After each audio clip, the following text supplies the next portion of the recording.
कुलदीप यादव ने स्पेशली जो 2 LBW किए हैं, बिल्कुल मतलब चकमा दे दिया। बिल्कुल, मुझे ऐसा लगा था कि शायद बेहतर खेलेंगे बांग्लादेश के बल्लेबाज कुलदीप यादव को, क्योंकि वो स्पिन थोड़ी शायद बेहतर खेलते, लेकिन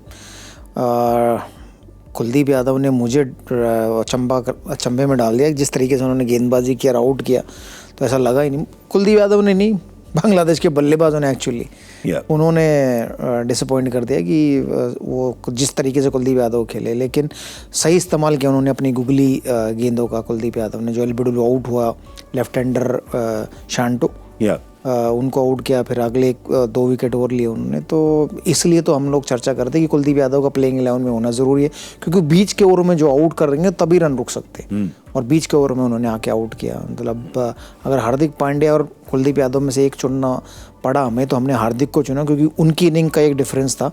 अगर क्लोज मैच होता तो शायद हम लोग कुलदीप यादव को चुनते अपना परफॉर्मर ऑफ द डे।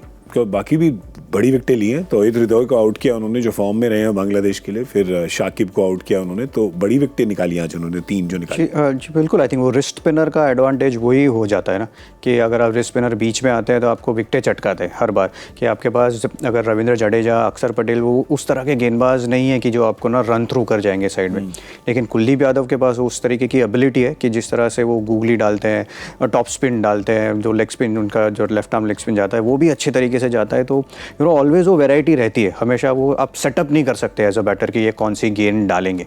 तो आई थिंक वो और बहुत अच्छे तरीके से आप इस्तेमाल कर रहे हैं, वो कॉन्फिडेंस आपको अलग नज़र आ रहा है। ऑफ द विकेट गेंद जा रही है, क्योंकि अगर एक बार आपने डिसीव हो गए, आपने पिक नहीं किया, तो फिर आपके पास सेकंड लाइन ऑफ डिफेंस नहीं बचता। वो हमने देखा जिस तरह के शांटो को उन्होंने LBW किया कि वो पिक नहीं कर पाए, तो फिर उसके पास उनके पास समय ही नहीं था कि वापस एडजस्ट कर जाए।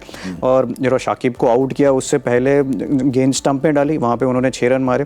फिर पता चला कि अब वो इस तरह से मार नहीं जा रहे, तो लाइन तुरंत उन्होंने चेंज कर दी, बाहर डाल दिया। तो फिर वो शाकिब को फोर्स किया कि बड़ा शॉट मारे वहाँ से। तो एटलीस्ट उनको सारी चीज़ें पता है कि किस तरह से बैटर्स को आउट करना है। छक्का खाने के बाद भी धीरे से डाल के उन्होंने शाकिब को आउट किया, तो वो उनका कॉन्फिडेंस दर्शा रहा है। और काफ़ी टाइम तक नहीं खेले थे वो, क्योंकि जो लीग स्टेज था वहाँ पर उनको गेम नहीं मिली।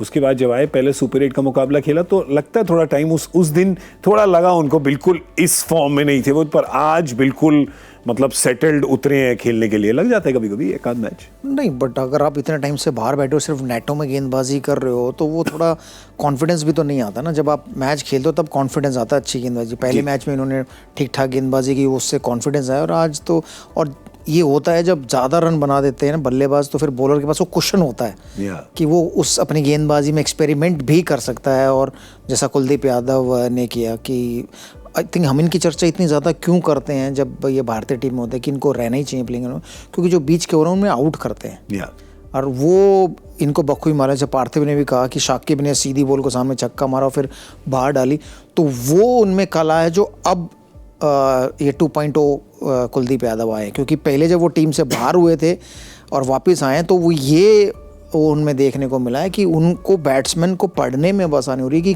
किसको कहाँ फेंके। जैसे महमूदुल्लाह आए, पहली गेंद उनको गूगली फेंकी और वो ऑलमोस्ट स्टंप हो गए, बच गए, उनका पिछला पैर उठा नहीं, वरना वो भी स्टंप आउट हो जाए। तो ये खास बात है कुलदीप यादव की, कि जो कमबैक किया, उसमें जो कमबैक में ऐसी गेंदबाजी कर रहे हैं ताकि बैट्समैनों को पढ़ के गेंदबाजी कर रहे हैं।